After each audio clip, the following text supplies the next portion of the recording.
é importante ressaltar que o caso Varginha está na eminência de completarmos 30 anos. Então, principalmente aquilo que eu vou passar para vocês na parte final desse nosso encontro, vai ser justamente sobre aquilo que está acontecendo nesse momento para, até o mês de janeiro, a gente atingir algo muito próximo de uma explosão definitiva de todo o processo de acobertamento que começou em janeiro de 96, logo quando os primeiros fatos ligados a esse caso começaram.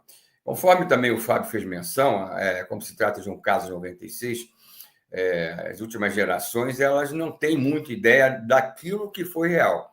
Porque, é claro, hoje em dia a coisa mais fácil é achar nas mídias sociais, no YouTube, por exemplo, uma série de apresentações, de postagens falando a respeito do caso.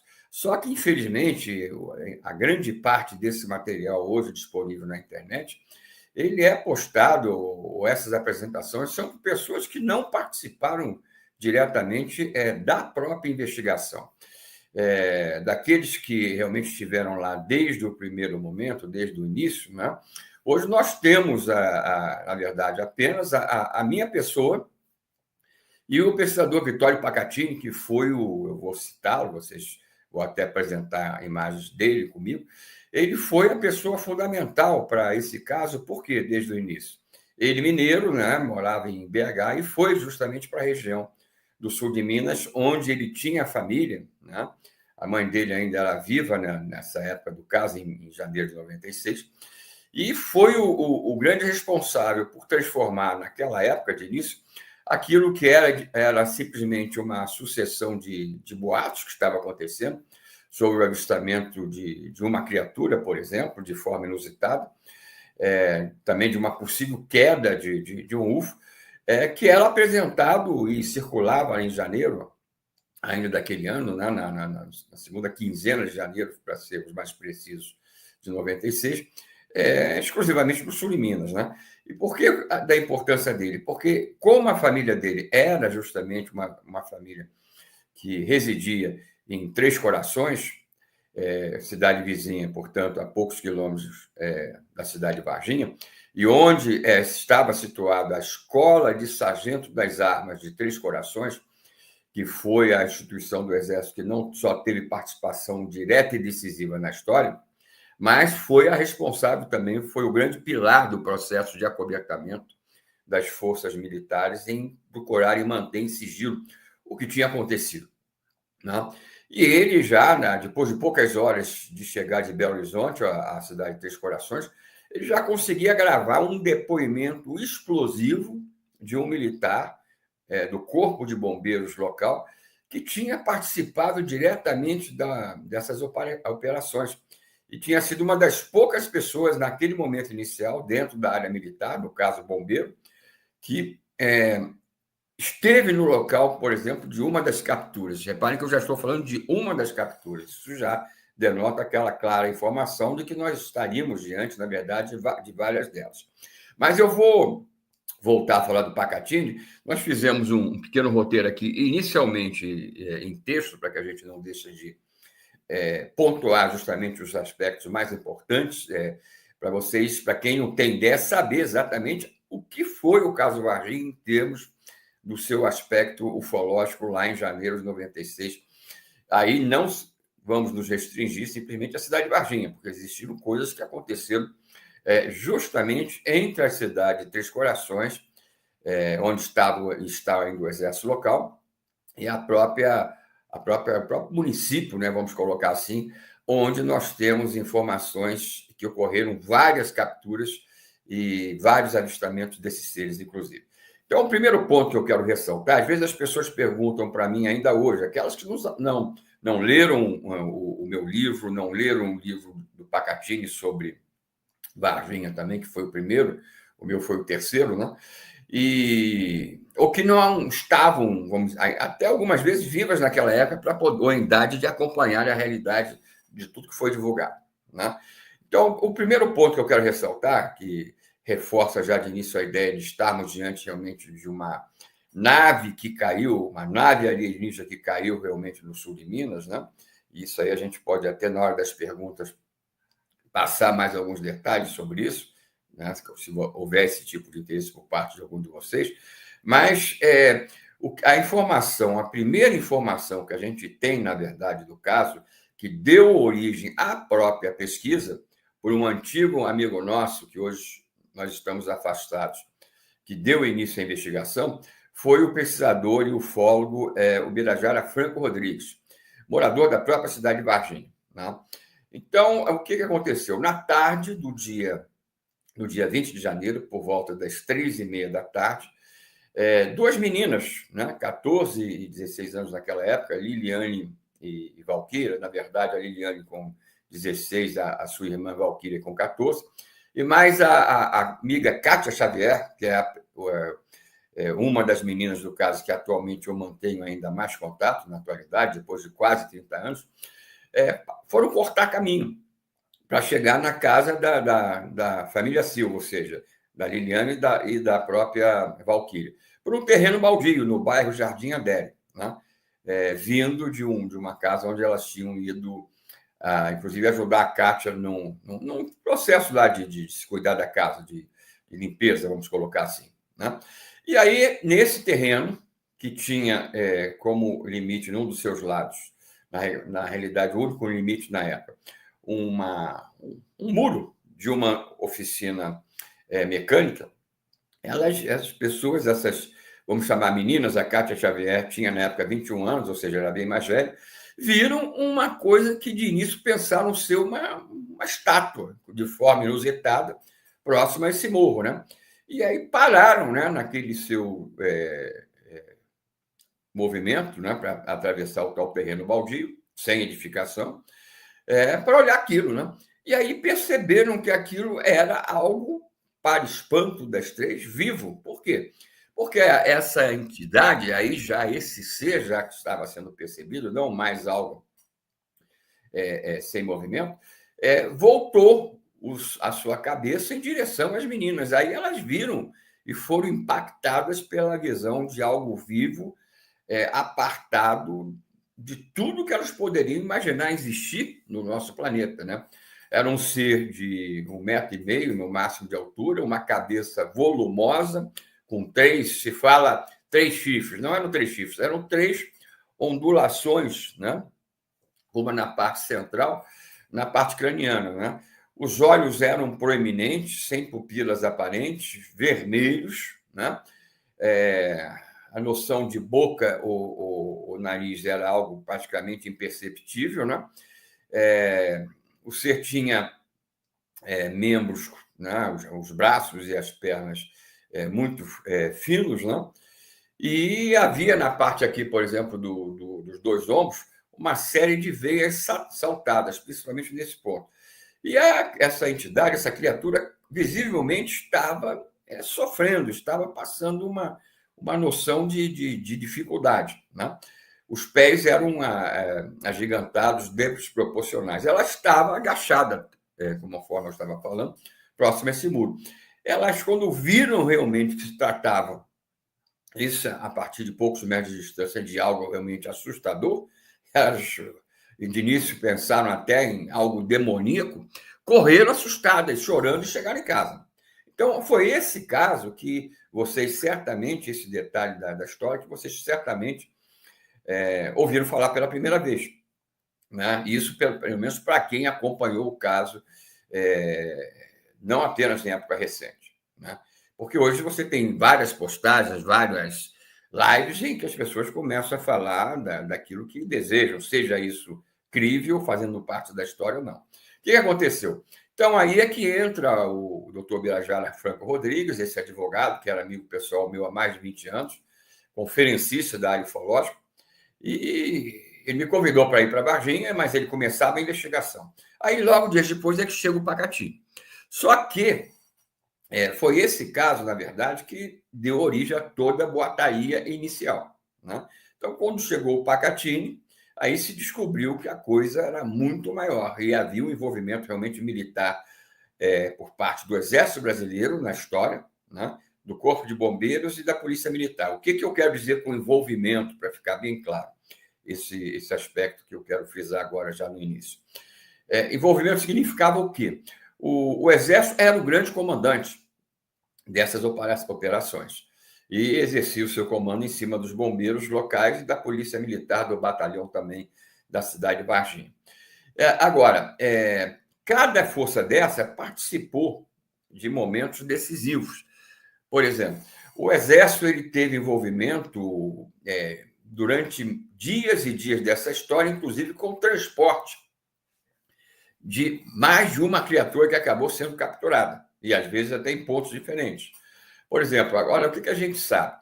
Que aí detona logo a ideia de algo claramente ufológico. O caso, na verdade, ele não começa com o avistamento das meninas no dia 20. Isso é que a gente tem que frisar. Desde o final de agosto do ano anterior, reparem, começava a haver uma intensa atividade de UFOs, ou seja, de naves sobre o sul de Minas. E isso a gente soube não através, quando fomos para lá, e os pesquisadores mineiros, o Pacatini e o Birajara, que já estavam lá antes de qualquer um de nós, né? E até fizeram um convite, né? Como eu já frisei, para que eu fosse para lá. O convite veio também por parte do próprio Pacatini, quando eu conheci. O que aconteceu? Esses UFOs cada vez estavam aparecendo mais no sul de Minas, sobre Três Corações, sobre Varginha, e não só as duas cidades ou municípios que eu acabei de mencionar, mas no entorno, em outros municípios à volta. Em pleno dia, as pessoas estavam vendo naves, às vezes, a 100, 200, 300 metros dos seus carros. Isso tudo começou a ser divulgado. Agora, quando a gente chegou no dia 13 de janeiro, ou seja, já em 96, não mais no segundo semestre de 95, aí realmente essa sequência de aparições atingiu um nível explosivo, que os jornais locais, as rádios, tudo, já estavam divulgando, né, esse tipo de situação. E aí o que aconteceu? Existe uma suspeita que a nave mesmo tenha caído antes do dia 20. Tenha caído justamente nessa semana, entre o dia 13 e o dia 13, um sábado, e o sábado seguinte, dia 20. Tá? Por quê? Porque nós acabamos conseguindo várias testemunhas que passaram a nos relatar, com o passar das semanas, inclusive já na época da minha presença lá, o quê? Que houve uma intensa atividade de viaturas do Exército Brasileiro se movimentando durante vários dias, a partir justamente do dia 13, entre as cidades de Varginha e Três Corações, ou seja, onde estava o Exército. Né? E essas viaturas, esses comboios militares eram do Exército. Então, acabou que surgiu, meses depois, finalmente, o depoimento de um piloto de ultraleve, microempresário em São Paulo, que ainda reside onde eu estou hoje. Eu moro hoje em São Paulo e também no Rio de Janeiro. O que aconteceu na cidade de Seropédica? Essa testemunha, o nome dele é Carlos de Souza, ele disse simplesmente que viu, quando passava próximo ao trevo que dá acesso à cidade de Varginha, por um lado, e ao mesmo trevo que dá acesso à cidade de Três Corações, por outro lado, da Fernão Dias, a via que liga, a grande estrada que liga São Paulo a BH, Belo Horizonte, né? Ele viu 7 horas e pouco da manhã, no dia 13, um objeto, pleno dia, um objeto perdendo a altura, passando por cima da estrada e indo em direção a uma determinada direção. Ele pegou o carro, buscou uma estrada de terra para ir em direção, e aí, quando chegou lá, já estava o UFO totalmente espatifado, despedaçado, com seus fragmentos espalhados por um pasto. Que local é esse? É a fazenda conhecida pelo nome de Maioline, desde aquela época. Quando ele chegou lá, uns poucos minutos depois, pasmem, ele já viu de 30 a 40 militares do Exército recolhendo os fragmentos, já haviam 2 caminhões do Exército de transporte de tropas, uma ambulância militar do Exército, né, com as cores, aquele padrão do Exército Brasileiro, e mais um helicóptero de transporte de tropas. Como é que isso foi possível? Ele não levou mais de 20 minutos para chegar ao local onde ele acabou confirmando que houve a queda do UFO. Não levou. né? E quando chegou lá, já vi isso tudo. Se nós seguirmos a estrada que ele pegou, justamente entrou em direção à Fazenda Maioline, e depois passarmos pelo ponto que ele acabou por levar os pescadores exatamente ao ponto da queda e seguirmos, nós vamos chegar quase aos portões da própria instalação do Exército em Três Corações. Essa é uma das razões do Exército ter tido uma atitude tão rápida de já estar no local, recolhendo os fragmentos da nave, né? E o próprio Carlos de Souza, testemunha, ele disse que não encontrou, nem viu nenhum sinal que indicasse a presença de seres. Tá? Esse é um detalhe importante pelo que a gente vai falar logo em seguida. O que aconteceu? Ele foi notado, a sua presença foi notada, e aí foi destacado um militar em direção a ele que o expulsou do local e disse que ele não tinha o que fazer lá. Tá? O que acontece? Ele sai com o seu carro e volta para a estrada, Fernão Dias, vai parar num posto de gasolina logo em seguida, e quando ele sai do posto e vai em direção ao seu carro, aí já há um Opala parado, né? Cor azul queimada, né?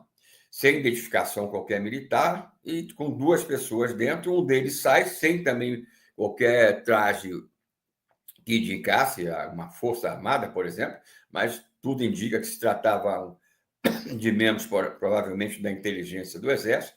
Um deles vai até o Carlos de Souza e diz o seguinte: o senhor não viu nada lá, o senhor esqueça o que você viu, o senhor viu. E aí ele quis retrucar: não, mas eu vi, acho que houve um acidente aéreo. Ele falou: não, o senhor não viu nada, o senhor vá para casa, não comente nem com a sua mulher o que aconteceu, que vai ser melhor para o senhor e para vocês. Né? E ele, desnorteado, voltou para São Paulo. Ele estava indo para um evento de ultraleve em Minas, mais à frente, e ficou em silêncio vários meses, até que em outubro ele procurou um outro colega nosso, hoje falecido, também saudoso, infelizmente, Claudeir Corvo, morador e pesquisador conhecido em São Paulo, que era um dos envolvidos com o caso. E aí acabou levando o Claudeir ao ponto da queda, eu mesmo estive lá, etc, etc. Mas resumindo, eu tenho que resumir essa parte da história. O que eu posso dizer para vocês? Agora indo já para o dia 20. Então, na minha visão pessoal, não só pelo depoimento do Carlos de Souza, que eu cito no meu livro, um dos livros dos 14 já publicados, eu estou publicando esse ano mais 2, é específico do caso Varginha. Quando eu for mostrar as imagens, eu vou poder explicar em que situação e por que eu tive, na minha visão, por vontade própria, o desejo de publicar essa obra, tá? As razões. Mas o que eu quero ressaltar? O que a gente tem, fazendo esse resumo dos fatos? Vamos, então, para o dia 20 de janeiro. Na minha visão pessoal, os seres não caíram com a nave entre Três Corações e Varginha. Os seres, de alguma maneira, foram abandonando o veículo em queda, que tudo indica que foi visto já na madrugada do dia anterior, ou seja, na madrugada, durante, provavelmente, madrugada do dia 13, na verdade, tá? Ou numa outra data entre o dia 13 e o dia 20, tá? Porque a gente não pode garantir de fato que caiu no dia 13, a gente tem muita indicação que caiu antes do dia 20, tá? Então, por exemplo, uma outra testemunha, o casal Eurico e Oralina, que morava na época entre Três Corações e Varginha, numa propriedade, né, rural, eles viram numa madrugada que eles não tinham a memória exata da data, mas que tinha acontecido entre o dia 13 e o dia 20, né, data do avistamento das meninas lá no bairro Jardim Andéria de um dos seis. Ele tinha visto, por volta de 1 da madrugada, durante aquela semana, um objeto com a forma de charuto, exatamente com o mesmo padrão descrito pelo Carlos de Souza, né, a baixa altura, com dificuldade de se manter no ar, aparentemente, ganhar altura, soltando fumaça, uma fumaça branca. Né? Então, se juntam aos depoimentos já nesse momento quem? O casal Eurico e Oralina. O Eurico faleceu agora recentemente, há poucos meses, felizmente. Né? E depois o objeto teria ido em direção a Varginha, tá? Segundo o casal. O que a gente depreendeu? Que provavelmente os seres foram abandonando a nave progressivamente, por isso que ela teria caído sozinha. Agora, no dia 20, agora dando um salto para o dia 20, o caso a gente poderia falar dele em termos das riquezas, dos detalhes, durante uma semana com facilidade, né? Com facilidade. São literalmente milhares de testemunhas entre as duas cidades, principalmente, que a gente ainda continua encontrando nos dias atuais, cada vez que eu vou ao sul de Minas, como fiz agora recentemente esse ano mais uma vez, que cada um viu alguma coisa. Então, a gente chega no dia 20 e aí, com o envolvimento do Pacatini, a gente já descobre o quê? Que através já agora de fontes militares que, contra ordens, reparem, superiores dos seus militares, do próprio comando, por exemplo, das forças militares envolvidas, bombeiros, polícia militar e principalmente exército, resolveram procurar os pesquisadores e aceitar, ao serem localizados, falar a verdade. Então, a gente sabe, por exemplo, que no dia 20 de janeiro, às 10h30 da manhã, um grupamento, inicialmente de 4 bombeiros, desce um barranco do bairro Jardim Azélio e capturam, jogando uma rede, um desses seres. Foi o primeiro a ser capturado, que a gente tem certeza. Aconteceu no dia 20 de janeiro. Descrição dele exatamente a mesma que seria feita pelas meninas quando viram um outro ser na parte da tarde daquele mesmo dia. Outro detalhe, na parte da noite, 2 policiais da inteligência da Polícia Militar, por volta das 8, capturam um segundo ser. Mesma forma que eu descrevi no início da nossa conversa hoje aqui. Um detalhe que eu não passei é que a cor da pele era um marrom escuro e eles não trazavam nenhum tipo de vestimenta no momento das capturas. Não se sabe por quê. Pode ser algo relacionado ao próprio processo de abandono que eles tiveram que fazer da nave, né, progressivamente, na minha visão pessoal. Então, às 8 da noite, é capturado um segundo ser por 2 policiais da área de inteligência. Um deles, os nomes são Eric Lopes, a gente fala os nomes e não é de hoje, e o segundo, que estava ao volante de um carro da marca Fiat, né? Da área da inteligência da Polícia Militar, sem identificação.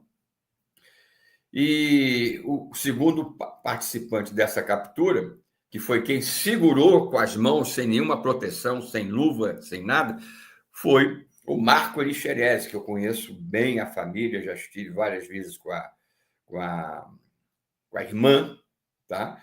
A senhora Marta Tavares, né? Conheci ela na época da nossa presença nos 2 primeiros anos lá.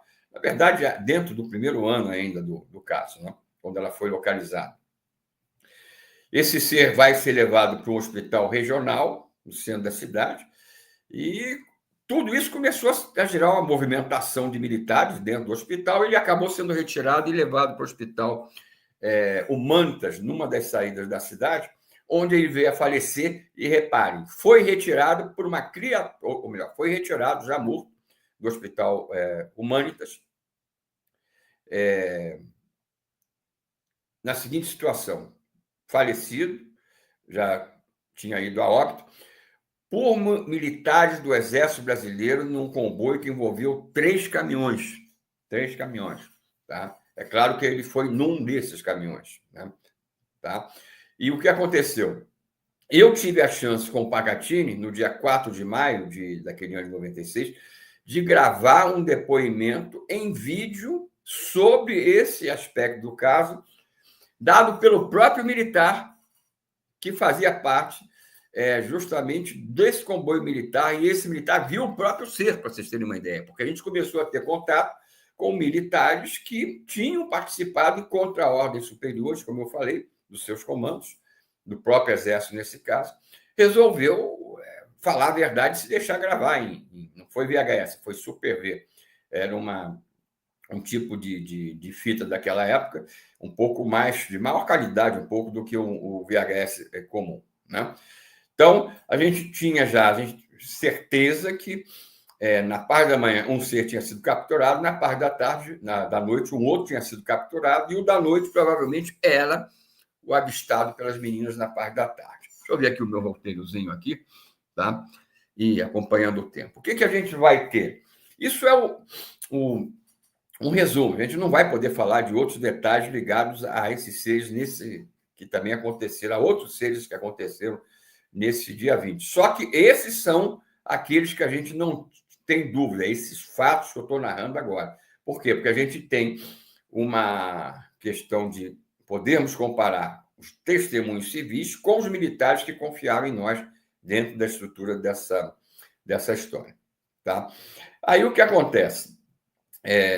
No dia 21 de abril, né,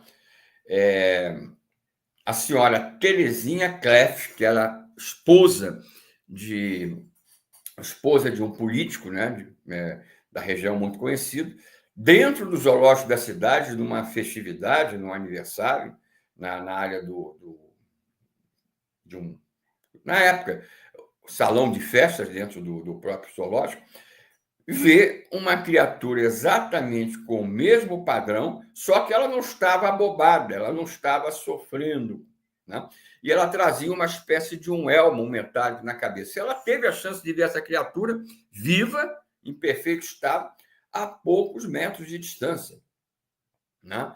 Ou seja, isso é mais um dado que mostra que os seres se espalharam pelo sul de Minas, naquela região, pela própria cidade de Varginha, que haviam seres, talvez, procurando aqueles que haviam sido capturados através de uma ou mais missões de tentativa de resgate. A gente tem testemunhos também, que hoje a gente não vai ter tempo de falar aqui, mas que constam também do meu livro sobre Varginha, cujo título é Varginha, Toda a Verdade Revelada, que nos dão a entender que ocorreram avistamentos de naves naquela época, também envolvidas nesse processo de busca dos acidentados, das vítimas da queda daquela nave. Agora, um outro detalhe que a gente tem que ressaltar, voltando um pouco ao momento da queda da nave, a história da queda da nave. Eu tive acesso ao próprio Pacatini, também com outro militar, já agora da Aeronáutica Brasileira, que nos procurou. Nós nos encontramos, eu no Rio com ele e o Pacatini em BH, Belo Horizonte, com o mesmo militar. Teve o depoimento gravado em áudio pelo Pacatini, exclusivamente por ele, que garante que o governo brasileiro foi avisado previamente, antes da nave cair, que ela estava, vamos dizer claramente, perdendo altura em direção ao sul de Minas. E existe indicação também que essa nave talvez tenha caído dentro de um processo de tentativa de abate por força da defesa aeroespacial norte-americana. Os americanos tiveram, sim, com certeza, ligados a essa história desde o primeiro momento. E também foram eles que, como eu já frisei agora, permitiram que o Exército e as forças militares brasileiras já fossem acompanhando o desenrolar de todo esse processo, inclusive desde a detecção da nave nas proximidades da Terra até do nosso planeta, até a queda mesmo no sul de Minas. Essa é a segunda razão que eu ainda não tinha dado, porque o Exército chegou tão prontamente no local naquele dia, que ainda paira uma dúvida sobre a sua data exata, entre o dia 13 e o dia 20, quando a gente tem certeza que começaram a acontecer justamente as primeiras capturas desses seres. É importante frisar que o Marco Elixerese, que participou e segurou sem proteção, ao contrário dos bombeiros, com as suas próprias mãos, num desses seres, o capturando, né, o veículo da polícia militar, da área da inteligência, quase atropelou esse ser naquela noite, no bairro também Jardim Adé. Ele veio a falecer em menos de um mês, perdeu totalmente o seu sistema imunológico. Ele morreu de sepsemia. A captura aconteceu na noite do dia 20 de janeiro. No dia 15, ele morria um pouco antes de meio-dia, no hospital, que eu também já citei, o Hospital Regional, por onde até um dos seis tinha passado lá na noite do dia 20, passado após da própria captura, né?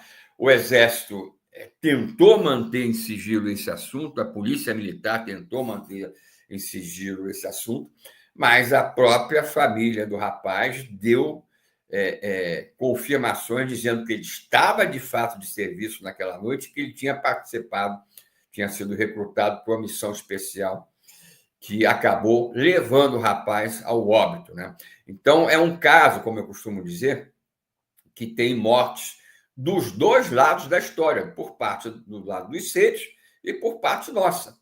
Então, isso é um agravante que faz com que a tentativa vigente de acobertamento de tudo continue sendo realizada, às vezes, até de forma, eu diria, até totalmente ilegal dentro do processo. Por exemplo, que a nossa comissão, que nós fazemos parte, a Comissão Brasileira de Ufólogos, criada pelo Gevaer, com a minha participação, com o Claudeir Covo, com o Rafael Curio, entre outros pesquisadores, isso já no ano seguinte ao próprio caso, a gente já usou em vários momentos cobranças via leis de acesso à informação, inclusive através da lei atual. E o Exército se resiste a falar realmente a verdade, muito menos liberar algum documento, por mais que legalmente ele tenha que fazê-lo. Tá?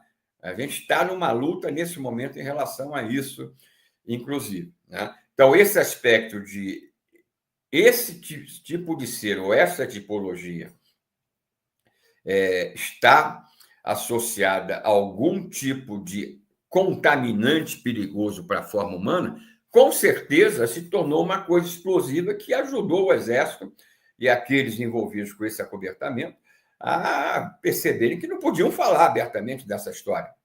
E nós denunciamos esse aspecto que esse ser aparentemente levou a vitimar o próprio policial da inteligência que o havia capturado, à morte, né? Esse detalhe que a gente dá hoje nomes de todo mundo, com exceção apenas daqueles que colaboraram com nossa investigação e pediram justamente os militares o sigilo. Mas, por exemplo, quem é que garantiu para nós que esse militar morreu em condições totalmente anômalas? Foi o doutor Luiz Cesário, né? Cesário Lincoln Furtado, tá? Fazendo uma retificação. Cesário Lincoln Furtado, podem anotar aí, lá do sul de Minas.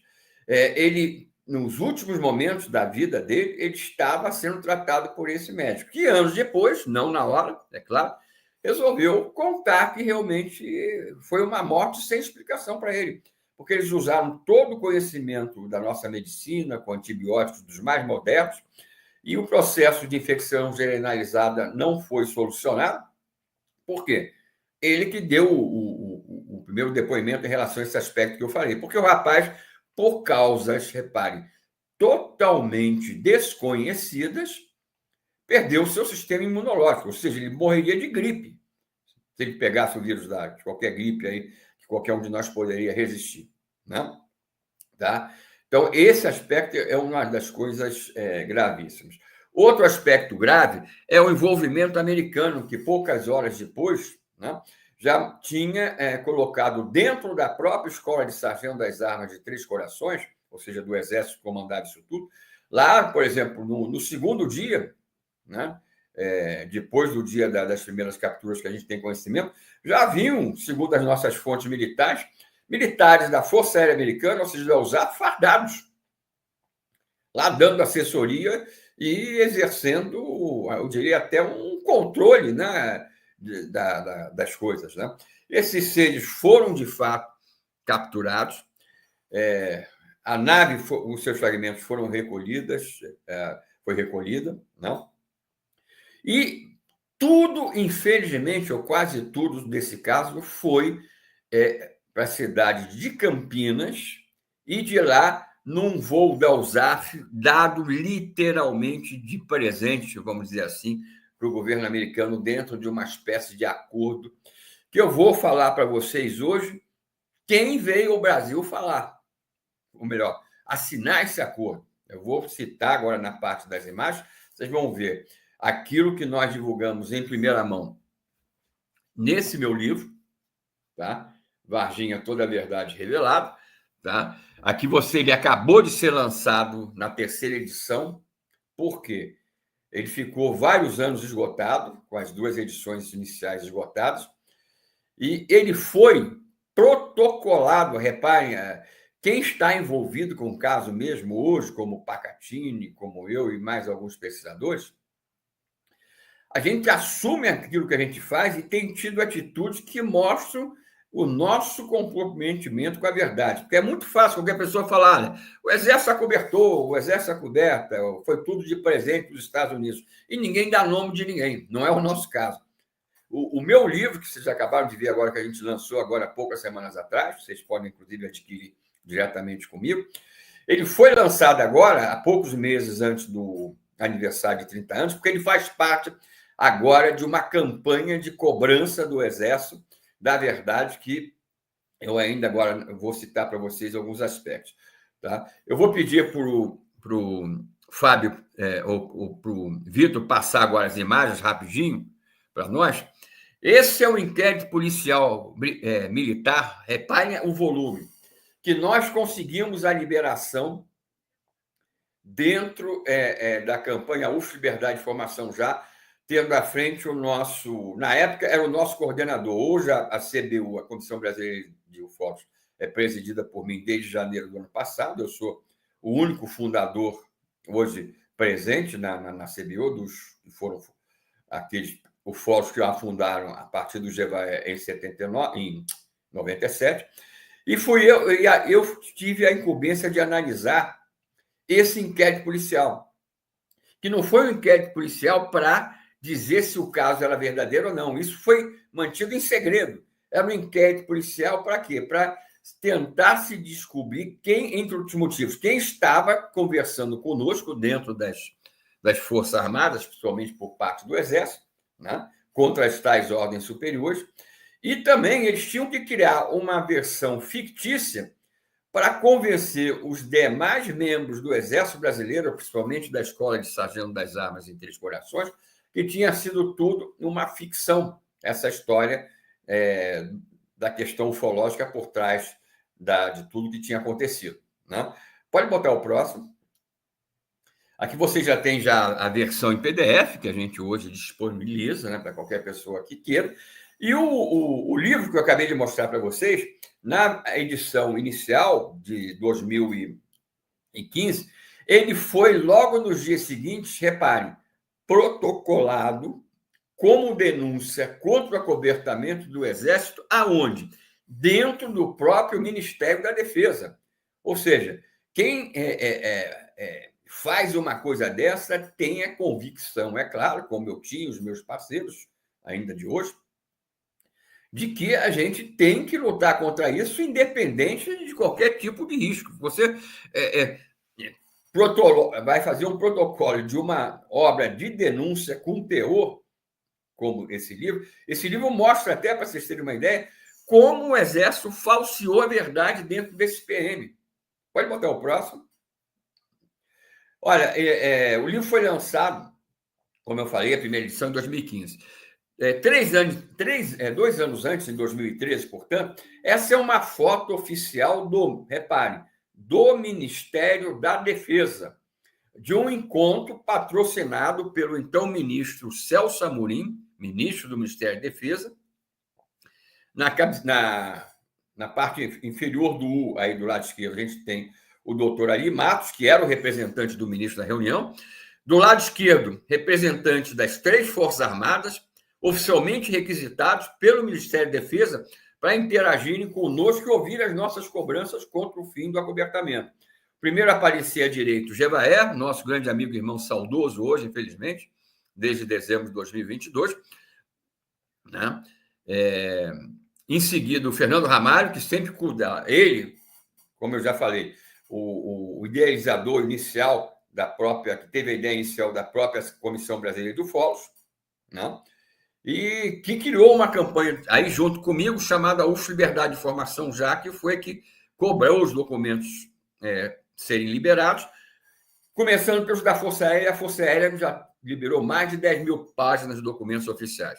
Depois, então, do GEVAE, o eterno editor da revista UF, o Fernando Ramalho, que sempre cuidou da parte legal da campanha, e a minha pessoa, Marco Petit. E a gente tem mais 3 aí que estão invisíveis na foto, depois da minha pessoa, que foram lá como observadores. Eles não falaram. Aqueles que falaram foram justamente eu, Gevaé e o Ramalho e também os militares.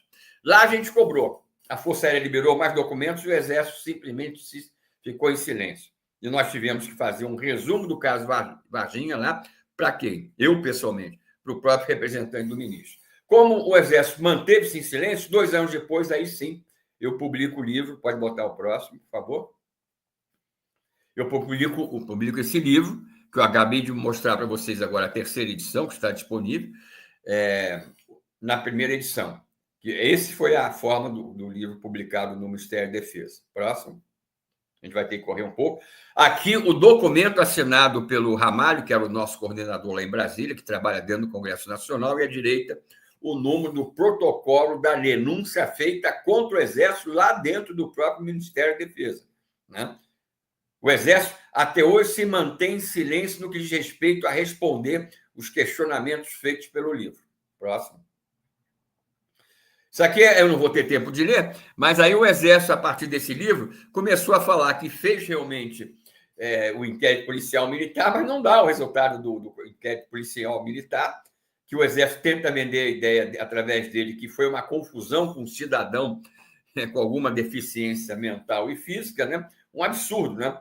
Então, ele passa apenas a afirmar, quando é procurado pela mídia, que fez o inquérito, mas não dá o resultado do inquérito. Quer dizer, parece que ficou com vergonha com aquilo que eu demonstrei que era falso. Né? Próximo. Vamos lá. A 2ª edição, que aí explodiu mais ainda dentro desse aspecto da luta do acobertamento. As pessoas, quem não tinha, queria ter essa obra, porque ali, nesse livro, vocês têm a prova de como o Exército falseou a verdade, como? Com documentos do próprio Exército que a gente teve acesso. Isso é importante. Próximo. E aqui, para não deixar de falar e apresentar, olha, o livro traz isso de maneira mais detalhada. Quem veio ao Brasil acertar esse acordo imoral da transferência dos materiais ligados ao caso Varginha, oficializando esse processo para os Estados Unidos da América? O próprio secretário de Estado, Henry Christopher, Daniel Goulden, vou citar só esses dois, o Daniel Goulden, quem é? Era a figura máxima da NASA na época. Ou seja, imagine, ele veio ao Brasil oficialmente, segundo o nosso governo, assinar um acordo de colaboração com o INPE e com a Agência Espacial Europeia, Brasileira, a AEB, que hoje luta ainda para continuar existindo, que qualquer cidadão, qualquer membro da NASA do 2º e 3º escalão, que no passado assinaria. Ele veio ao Brasil por quê? Para assinar um acordo para legalizar aquilo que aconteceu. Transporte dos fragmentos da nave dos seres para os Estados Unidos da América. Próximo. E aqui a gente denuncia, e isso vocês vão encontrar também no livro, quem não tem um livro, quem já leu o livro sabe do que eu estou falando. Tem os nomes das autoridades brasileiras que participaram desse tipo de momento para a assinatura do acordo. Por exemplo, José Israel Vargas era o ministro do governo Fernando Henrique de Ciência e Tecnologia. Ronaldo Mota Sardenberg, secretário para Assuntos Estratégicos da Presidência da República. E Luiz Gilvão Meira Filho, presidente da Agência Espacial Brasileira. Olha, eu estou denunciando os nomes dos americanos que vieram ao Brasil fazer o acordo, dando os nomes das autoridades. Até hoje, ninguém veio atrás de mim me processar. E eu gostaria de ver isso acontecendo, porque aí a gente vai ter a condição ainda de explodir mais essa realidade. Próximo. E aqui o Pacatini, quando nós nos reencontramos, o Pacatini ele foi tão ameaçado, sofreu atentados de bala no passado, na época dentro dos primeiros anos, que ele foi obrigado a se afastar. Tinha gente que achava que ele tinha morrido. Por quê? Porque ele foi o grande nome dentro do caso, meu grande parceiro, que conseguiu aqueles depoimentos militares iniciais. Então, era a figura alvo principal das forças que queriam o silêncio sobre a história. Nós nos reencontramos em 2022, no final do ano, no mês de outubro, e estamos, nesse momento, com uma série de ações visando a explosão do caso Varginha, do sigilo, até agora, o aniversário do caso. Próximo. Esse é o símbolo da Comissão Brasileira de Ufólogos, que conseguiu levar a gente para dentro do SINDAC, na nossa campanha, UF Liberdade de Informação já, para dentro do Comando de Defesa Aeroespacial Brasileiro, para dentro, por exemplo, do Ministério da Defesa, para fazer aquelas denúncias contra a Varginha. Né? Conseguimos coisas em termos de interação governamental que nenhum outro grupo no mundo fez. Não é um grupo de ufologia, tá? Deixo claro. Não é um grupo de pesquisa, é um grupo de ação contra o acobertamento especificamente. Próximo. E agora isso aqui vocês estão vendo em primeira mão, tá?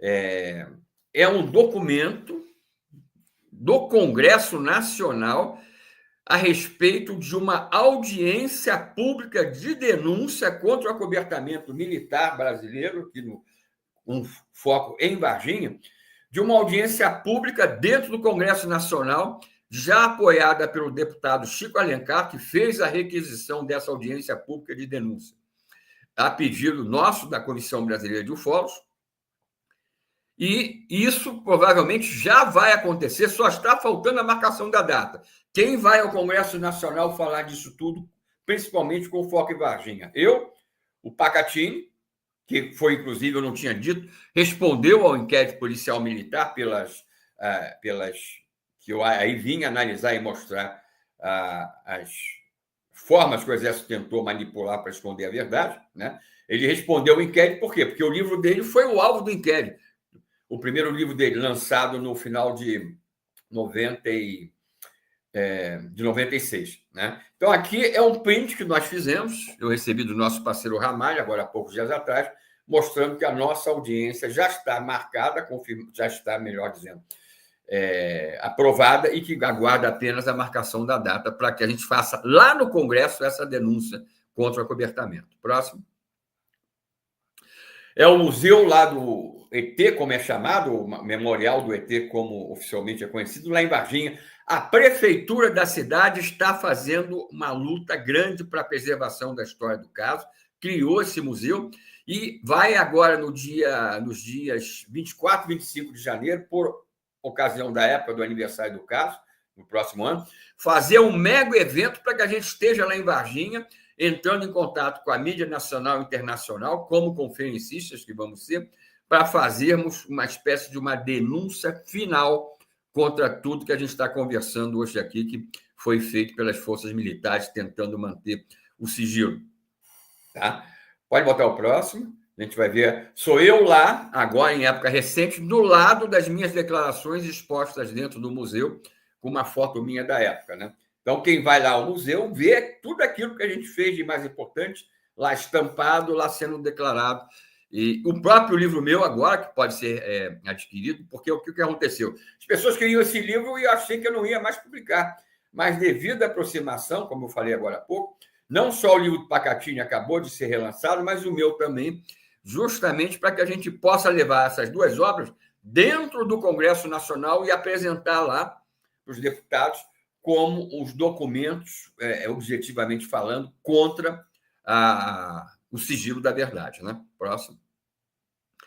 Eu, com a pessoa responsável pelo próprio museu, lá agora, isso aconteceu agora no mês de maio, né, passado, quando eu estive lá, e acertando os detalhes que me pediram apoio, justamente, a gente está tendo também todo o apoio da prefeitura para denunciar essas falsidades. Né? Próximo.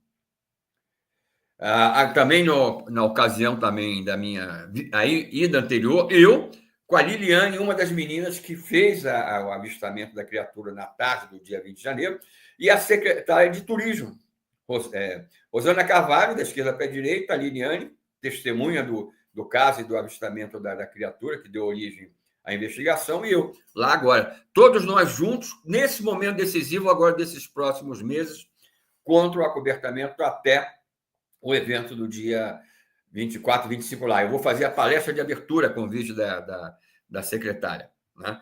E lá a coisa vai ferver de maneira definitiva. Próximo. E aqui, já encerrando, né? Aí a gente tem uns 6 minutinhos para alguma pergunta. É o meu livro, na sua terceira edição, porque quem leu esse livro sabe da importância dele, porque ele denuncia todas as armações das forças militares para esconder a verdade. Inclusive esconder o translado dos materiais ligados à Varginha para o sul de Minas. Nesse livro vocês têm todos os detalhes de como tudo aconteceu. Tá? É um volume, né, razoável, né? Deixa eu ver aqui, são mais de 200 páginas. Agora, nessa terceira edição, com imagens coloridas dos pontos dos fatos, das reuniões históricas nossas, etc. E qualquer pergunta de vocês pode adquirir o livro para recebê-lo autografado por mim diretamente, bastando entrar em contato comigo pelo esse WhatsApp meu de trabalho. O livro está custando R$ 98,00, já incluindo a remessa registrada para qualquer ponto do país. É só entrar em contato comigo por esse WhatsApp para receber o Pix, né? A chave do Pix, que é o meu CPF. É o número 21, né? O DDD 995841014. O WhatsApp não é a chave, tá? Através do WhatsApp eu passo justamente para quem quiser justamente a chave. E o livro é remetido logo dias depois, devidamente autografado, registrado. Obrigado, Vitor, pela passagem aí do material. Alguma pergunta a gente tenta responder rapidamente, agora a gente só tem 5 minutinhos, né? Falar de Varginha em 1 hora é algo praticamente impraticável, mas a gente acha que conseguiu passar um resumo aí bem razoável.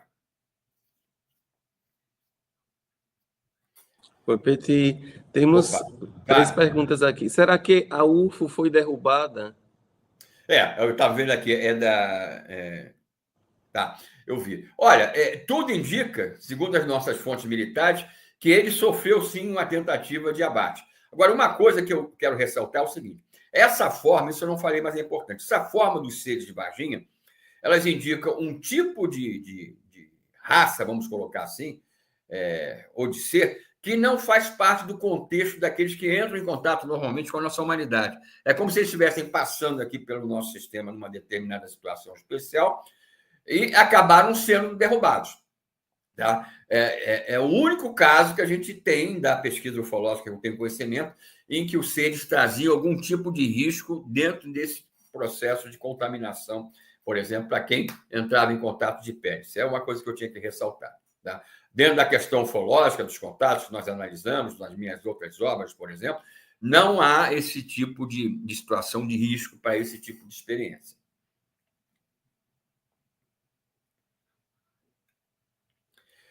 A Patrícia, né, perguntando, né, se são intraterrenos. Olha, eu costumo dizer que está cheio de instalações desses seres aqui na Terra, inclusive subterrâneas, que dão ideia justamente da noção de intraterrenos. Nesse caso, a gente tem certeza que não, que eles vieram realmente de um outro sistema estelar, passaram nas proximidades daqui do nosso planeta e deram margem a essa situação. A gente não sabe se eles já estavam avariados em termos da sua nave inicialmente, mas o que a gente tem como convicção pelas informações recebidas de fontes militares é que, independente disso, se é uma realidade ou não, eles sim teriam sofrido uma tentativa de abate. Né? Além da fumaça branca avistada, eu não falei esse detalhe que eu vou falar agora, a própria testemunha, Carla de Souza, quando viu a nave já perdendo altura e soltando fumaça, na visão dele, segundo ele, no dia 13, no sábado, dia 13, na manhã do dia 13, ele declarou que a parte do bico de um dos lados estava abarroado, ou seja, amassado, e havia um rasgo lá numa das laterais do objeto por onde saía essa fumaça, ou seja, né? Existe até a possibilidade do objeto já ter tido um contato com a terra antes, o solo, e ter se danificado mais ainda para cair depois lá na tal da Fazenda Meaulim. Mas o fato é que as informações nossas dizem que sim, ele sofreu uma tentativa de abate ou de derrubada.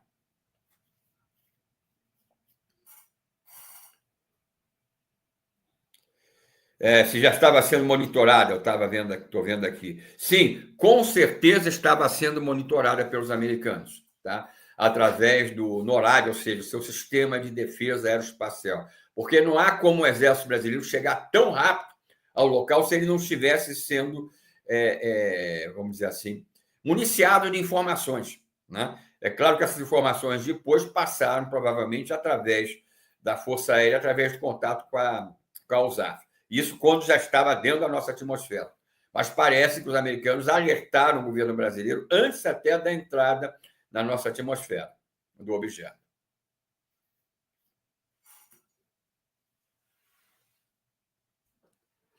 Olha, boa pergunta. Uma das ações, a gente tem tanta coisa que está fazendo nesse momento que não dá para contra-cobertamento até agora, janeiro do ano que vem, que a gente não poderia detalhar tudo aqui. Mas vai ser lançado um filme que já está sendo rodado aqui em Minas Gerais, um filme, vamos chamar assim, entre aspas, de ficção, que vai falar a verdade sobre o caso. Estamos trabalhando, eu e Pacatini e outros pesquisadores ligados ao caso, também num novo documentário, eu não posso dizer por questão ética aqui nesse momento, a Rede Nacional de TV, que também vai lançar, mais uma vez, um documentário decisivo, agora, mais uma vez, não, um documentário decisivo, também dentro desses movimentos que cada um de nós está associado contra o sigilo da história. Tá? Aguardem, porque fiquem ligados, porque até janeiro o que vai acontecer nesse país, eu tenho certeza que vai surpreender até o próprio Exército Brasileiro, que monitora, assim, as nossas atividades, minhas, do Pacatini, tudo aquilo que a gente tem feito. A gente tem provas disso também.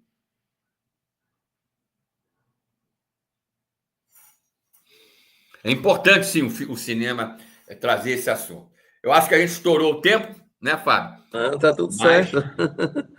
Mais uma vez, muito obrigado. Um tema muito importante. E para quem não acompanhou na época, tem a oportunidade de adquirir o seu livro também, de fazer as perguntas. Você sempre é uma pessoa muito aberta que vai para diversas palestras, eu mesmo já fui para diversas palestras suas. Está sempre aberto a tratar do assunto de forma muito séria. Uma das pessoas mais sérias que a gente conhece no ramo da ufologia. E muito ocupada, gratidão mais uma vez por disponibilizar seu tempo aqui no nosso encontro de ufologia e espiritualidade. Um grande abraço, Betty. Vou deixar Eu agradeço, Fábio, digo o seguinte, conforme o que eu falo para todo mundo que está adquirindo o livro nesse momento aí conosco, que a gente manda o livro autografado, da maneira que a gente falou, e aí a pessoa, após ler o livro, aí pode fazer no meu WhatsApp a pergunta que quiser, que a gente responde com atenção também. Dou os parabéns a você, Fábio, a vocês aí do grupo, né, aí do Sergipe. Mais uma realização importantíssima com pesquisadores das mais variadas áreas da ufologia, né? A gente conhece vários daqueles que estão falando desde ontem, né? E dá os parabéns, né? Porque tudo que vocês estão fazendo aí de sério aí, também colaborando com esse movimento de conscientização, inclusive, dos aspectos mais transcendentes da questão ufológica. Obrigadão. Eu que agradeço. Um abraço.